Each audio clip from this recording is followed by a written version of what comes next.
Давным-давно жила-была старуха, и был у нее внук, плешивый и неказистый. Ничего-то у них не было, ни клочка земли, только ветхая лачуга, пусто в ней, хоть шаром покати.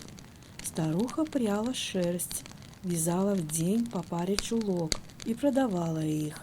Так они и жили, перебывали с хлеба на воду.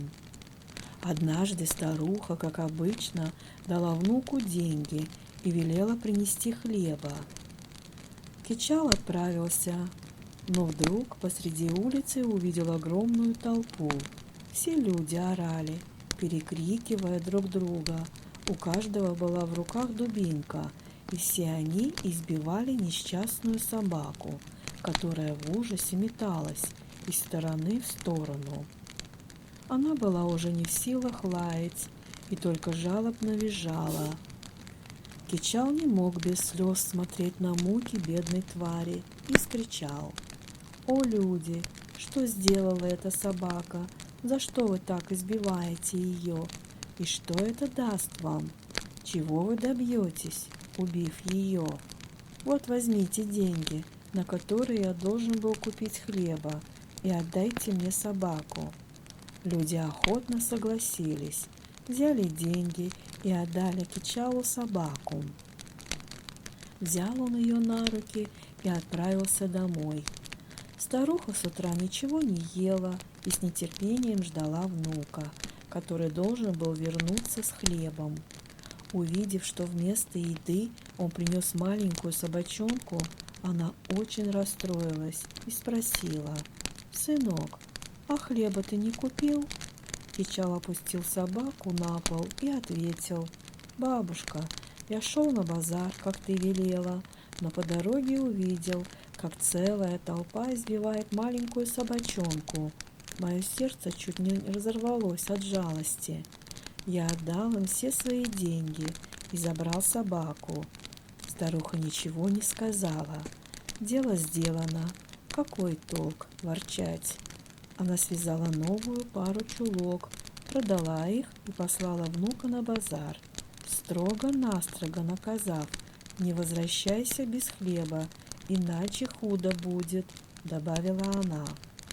Кичал не ответил ни слова, взял деньги и ушел, но не успел он пройти несколько улиц, как опять наткнулся на шумную толпу. На этот раз жертвой рассвирепевших людей была кошка. Кичал притиснулся в самую гущу толпы и спросил: в чем провинилась несчастная кошка? За что ее так жестоко бьют? Кто-то ответил ему, что кошка стащила у мясника большой кусок мяса, и теперь ее наказывают. Кичал возмутился: «О, люди, если бы вы были так голодны, как эта кошка, вы бы тоже украли мясо. Наверное, вы не знаете, что такое голод. Я шел на базар купить хлеба, но вот вам мои деньги. Берите их и отдайте мне несчастное животное». Мясник обрадовался, сунул ему кошку и пошел в лавку, а Кичал пошел домой. Старуха ждала его на пороге. Еще и издали увидела она, что несет не хлеб, а кошку. Но на этот раз она не стала молчать.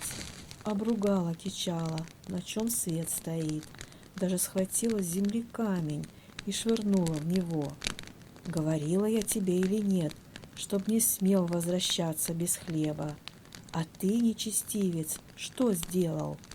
Сами с голоду помираем, в доме второй день хлеба нет, а тебе мало собаки, еще и кошку приволок». Ничего не ответил Кичал, только низко-низко опустил голову. Да и что он мог сказать? Сам знал, старуха права, нечего им есть, а тут еще и собаку и кошку кормить надо. Только пообещал больше никогда так не делать и ушел спать. Утром старуха наплела шерсти, связала чулки, продала соседке и отдала деньги внуку.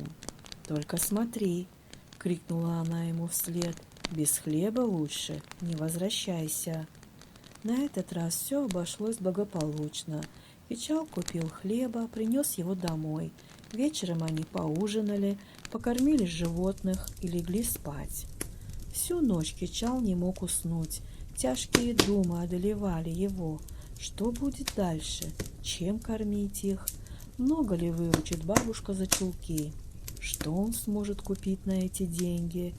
Эх, проклятые деньги! Уже под утро он решил пойти в лес и взять с собой своих новых друзей. Авось найдут нам, чем поживиться. С этим он и уснул, а утром рассказал о своем плане бабушке. Она только молча головой кивнула. Кликнул Кичал кошку с собакой и пошел в лес. Шли они долго, так долго, что совсем выбились из сил. Наконец добрались до верхушки огромной горы. Отсюда Кичал увидел, что внизу у входа в пещеру спят 3 дива-чудища. От одного их вида у бедняги сердце ушло в пятки.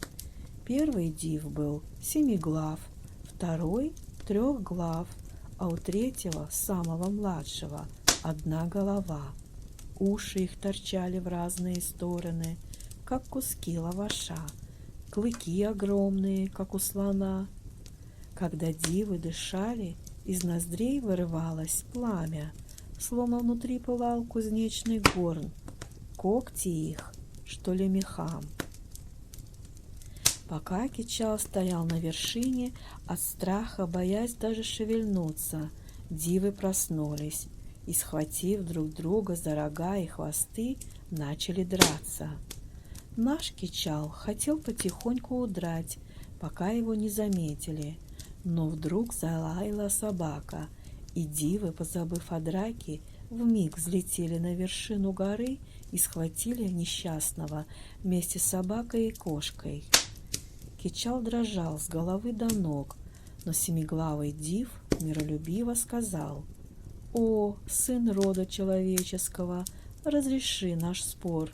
Если дашь разумный совет, мы тебя не тронем». Эти слова вселили в Кичала надежду, и он спросил: «О чем же вы спорите?» 3 див ответил: «Еще вчера мы нашли 2 драгоценнейшие вещи – ковер-самолет и волшебное кольцо.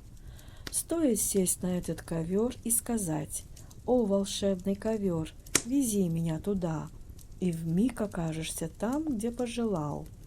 Кольцо и того лучше, что бы ты ни попросил, тут же будет исполнено. Теперь ты понимаешь? Нас 3, а вещей всего 2. Вот со вчерашнего дня никак не можем разделить их. Вчера дрались до тех пор, пока без сил не свалились с ног, а сегодня чуть проснулись, опять в драку». Задумался Кичал, чтобы придумать похитрее и от дивов спастись. Наконец он сказал: «О, дивы, братья мои, дайте обе эти вещи мне, я разрешу ваш спор. Брошу с горы камень, и вы 3 побежите за ним. Кто первым принесет камень, получит ковер. Кто придет вторым, наденет на свой палец кольцо. Последний пусть пеняет на себя».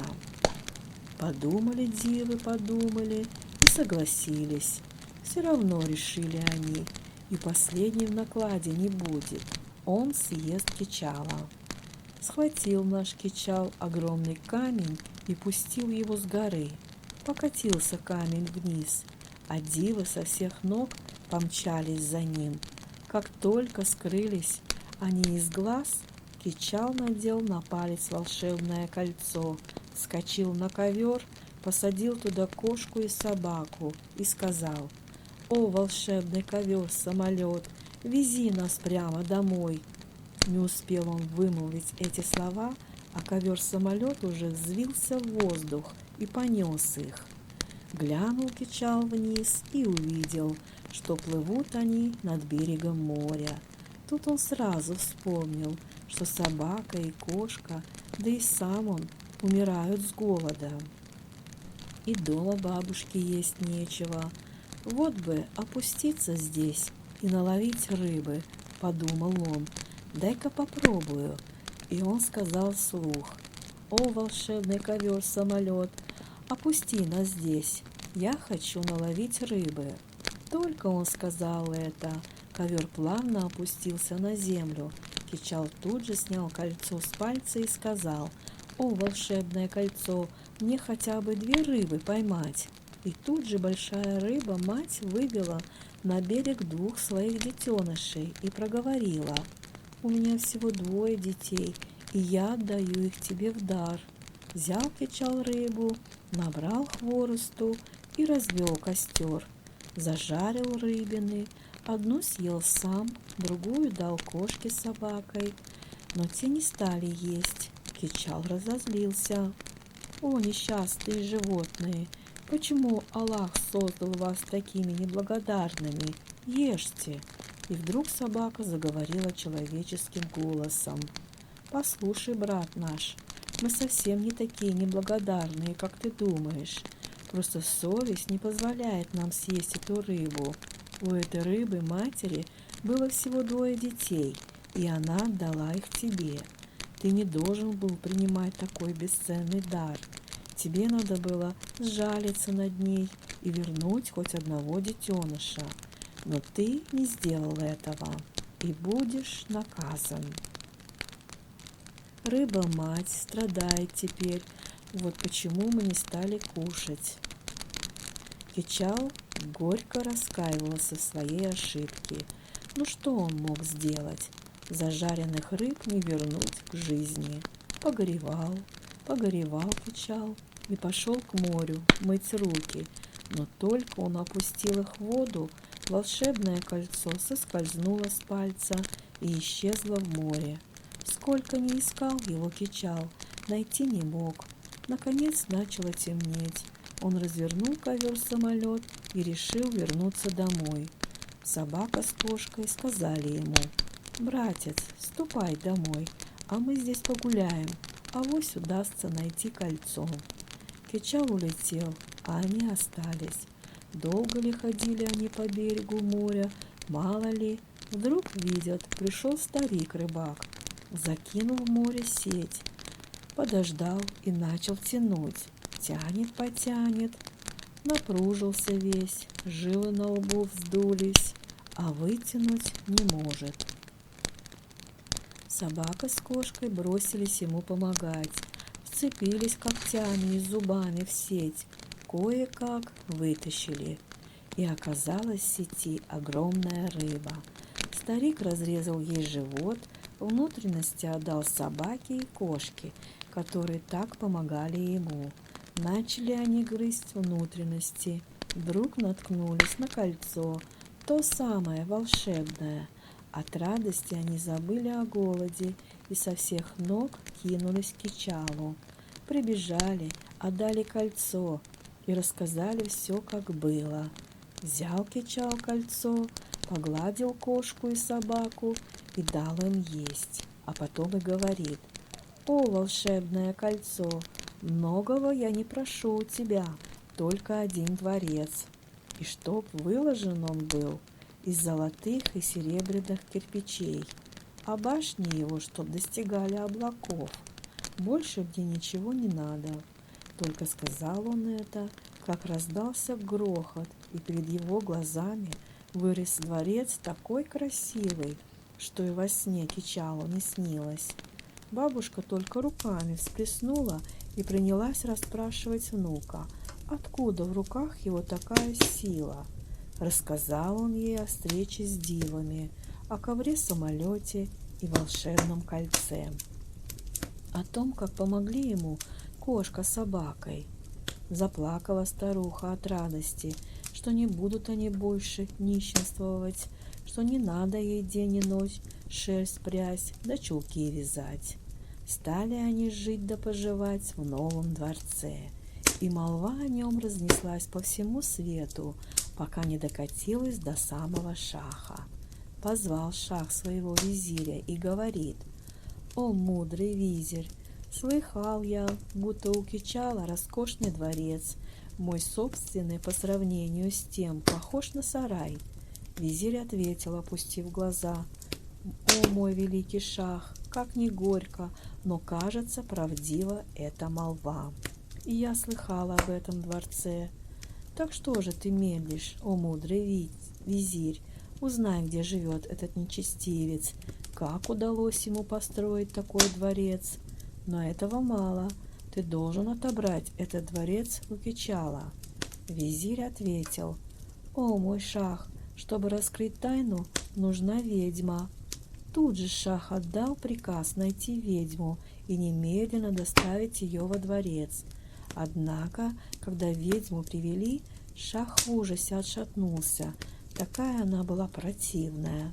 Глаза косые, рот кривой, ноги колесом, на спине горб, а лицо такое хмурое, словно она злилась на весь род людской. Когда прошло удивление, шах повернулся к своему первому визирю: «О, мой мудрый визирь, да это же калека! Какой от нее толк? Она и на ровном-то месте спотыкается».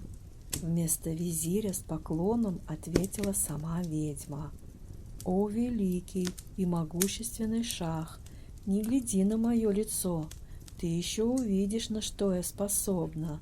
Испытай меня, прикажи, что твоей душе угодно, все исполню». Шах недоверчиво пожал плечами, однако сказал: «Быть по-твоему, проверю-ка я тебя на деле.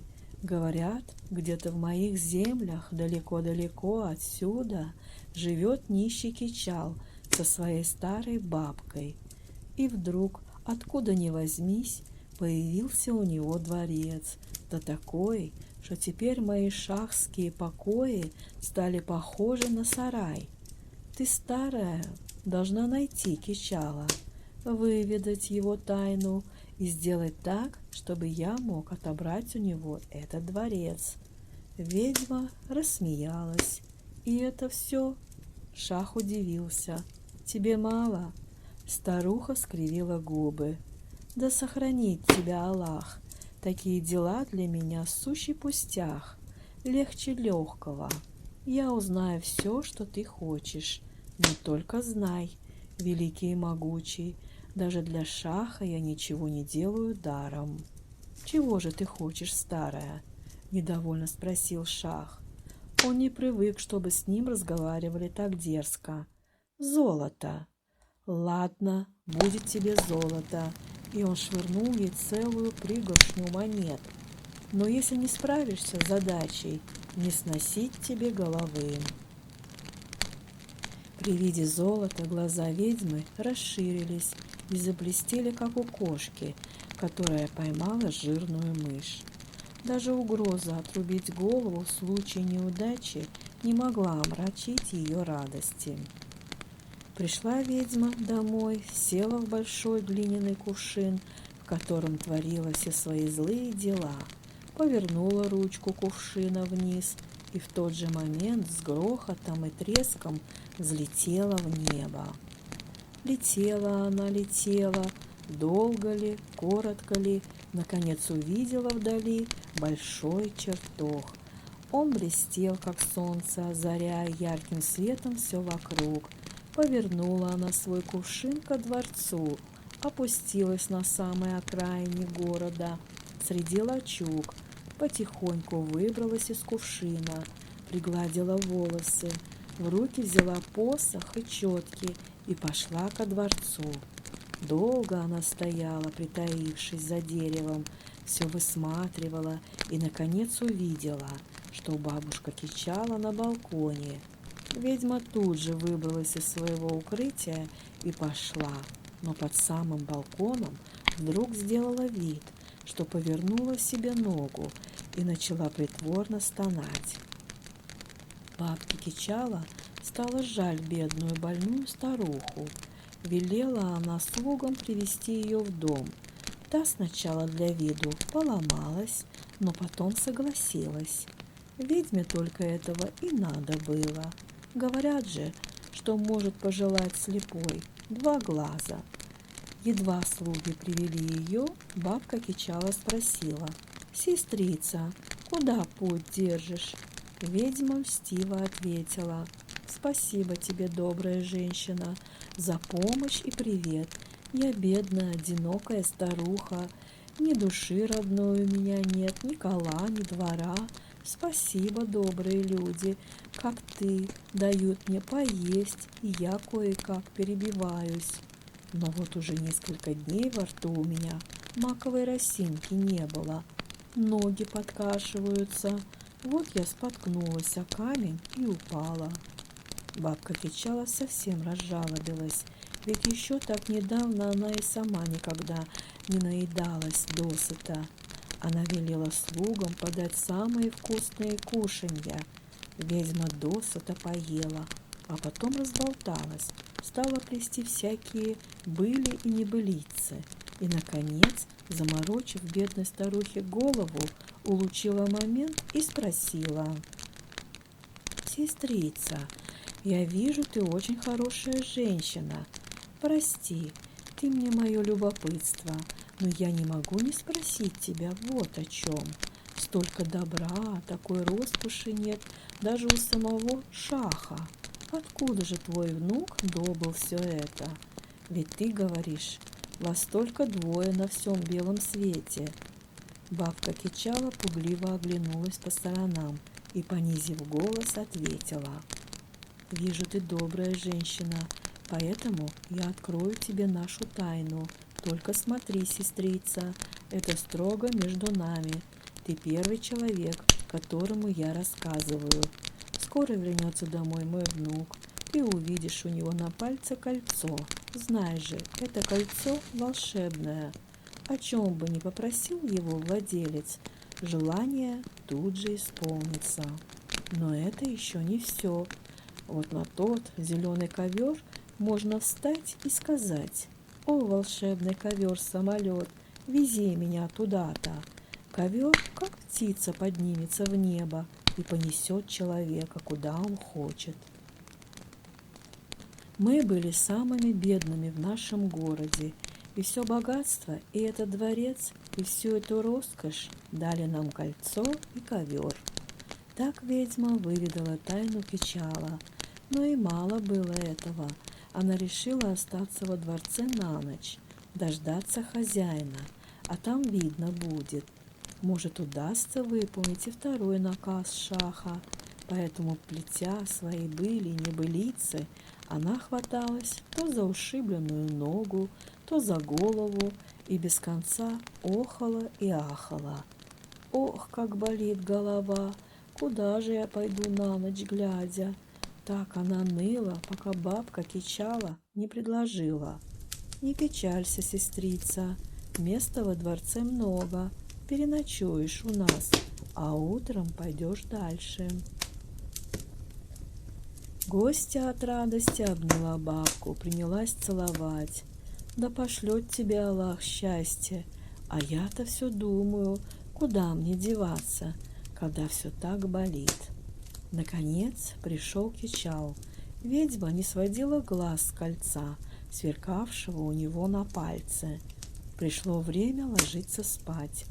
Гости и хозяева устроились в самой большой комнате. Ей постелили у двери, а Кичал и бабка улеглись в своих углах. Среди ночи ведьма встала, посыпала обоих сонным порошком, чтоб не проснулись от шума, стянула с пальца Кичала кольцо, встала на волшебный ковер-самолет, который лежал на полу, и сказала: «О, волшебный ковер-самолет, перенеси меня и этот дворец на землю нашего Шаха, а Кичал и старуха пусть останутся здесь». Не успела ведьма произнести заклинание, как ковер взвился ввысь, и в мгновение ока дворец и ведьма оказались в шахской столице. Схватила старое кольцо и ковер и отправилась к Шаху. «Вот тебе кольцо, а вот и ковер. А теперь встань и выгляни в окно. Вон он, дворец. Можешь осмотреть». Шах позвал визиря, и вместе пошли они осматривать дворец. Такого чудесного чертога не было еще ни у одного шаха на земле. А тем временем Кичал проснулся и в ужасе увидел, что нет ни дворца, ни ковра, ни кольца, а лежат они вдвоем с бабкой на дырявой циновке в своей старой лачуге.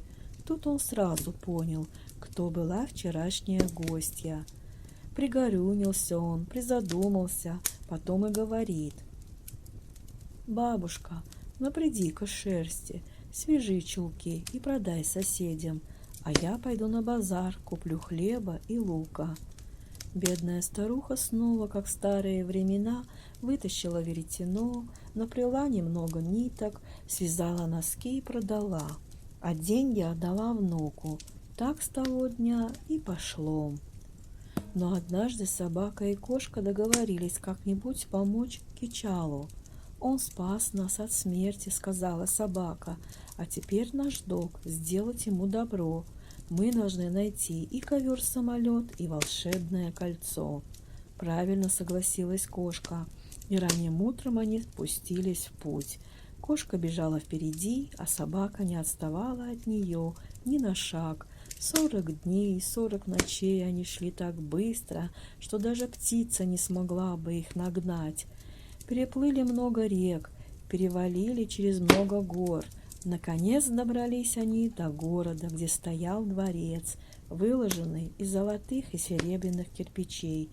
Но сколько ни заглядывали собака и кошка в двери и окна, сколько ни искали, они нашли ни одной щелочки, через которую можно было проникнуть во дворец.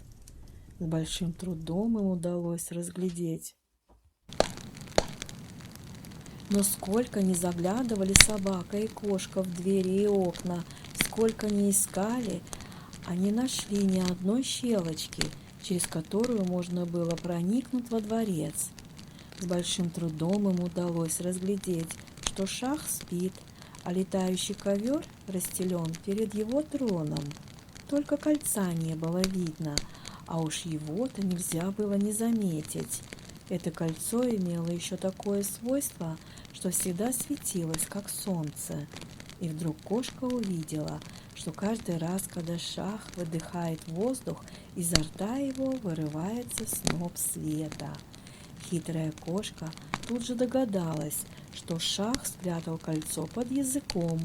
Она сказала об этом собаке, и они стали думать и гадать, как бы проникнуть во дворец, выкрасть ковер и кольцо. Вдруг, на счастье, кошка заметила, как из-за двери выскочила мышка. Она проворно схватила мышку, но та залилась горючими слезами. «Заклинаю тебя молоком твоей матери, не ешь меня. У меня дети голодные и холодные. Я несу им поесть. Отпусти меня, кошка, умоляю». Кошка подумала и сказала: «Выполни мое условие. Я не стану тебя есть». «А какое условие?» – оживилась мышь. «Ты должна прогрызть дыру, чтобы я вместе с тобой могла пройти во дворец. Потом ты достанешь кольцо, которое шах прячет под языком. Когда это кольцо попадет ко мне, я отпущу тебя. Ни один волосок не упадет с твоей шкурки». Мышка приложила лапку к глазам в знак того, что принимает все условия, и сказала: «Я согласна, мне это ничего не стоит». В 5 минут она прогрызла огромную дыру в двери. Вместе с кошкой они пролезли во дворец. Кошка тут же взобралась на дверь и отодвинула засов. Дверь чуть приоткрылась. Шах крепко спал в своей постели. Кошка быстро свернула ковер и отнесла его собаке. Потом она вернулась в комнату, где мышка, пробежав по тахте, забралась на грудь шаха и тихонько пощекотала хвостом ему нос. Шах чихнул, и кольцо выпало изо рта. Кошка подхватила кольцо, поблагодарила мышку и ушла. Сели они с собакой на ковер и полетели домой. А далеки чалу ковер и кольцо. Он тут же попросил: «О, мое волшебство!»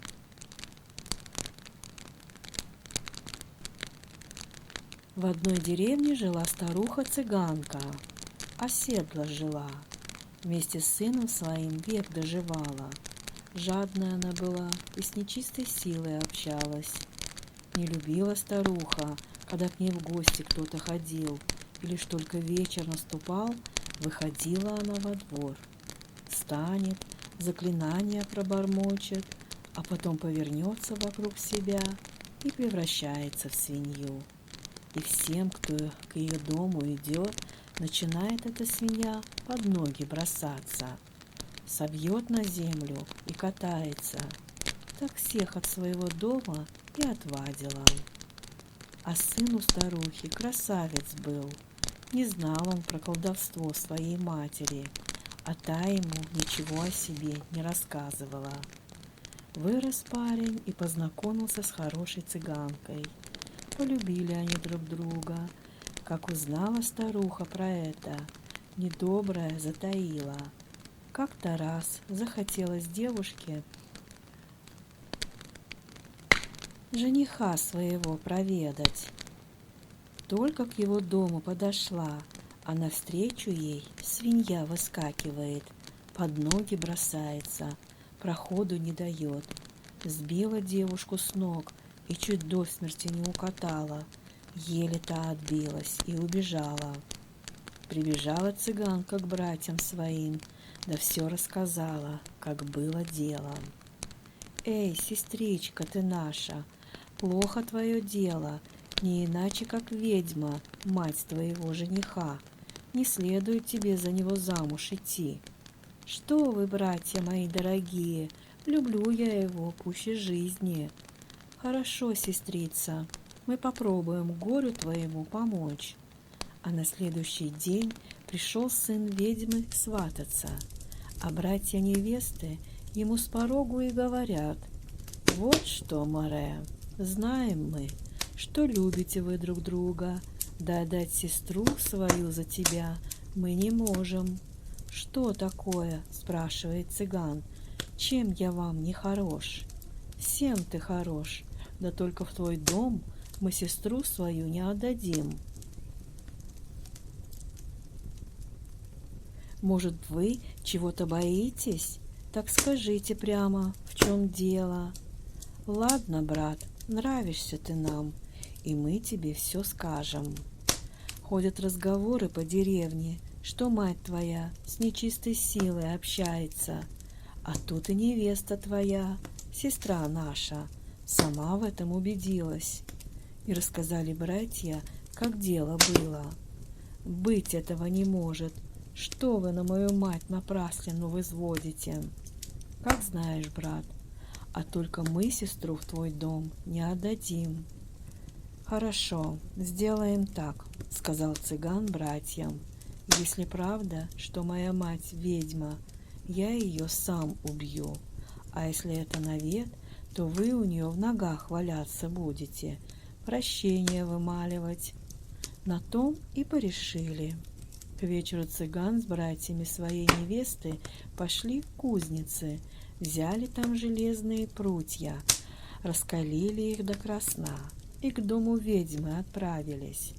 А навстречу им свинья выбегает, да под ноги бросается. И бросается она под ноги только к братьям, а самого цыгана не трогает.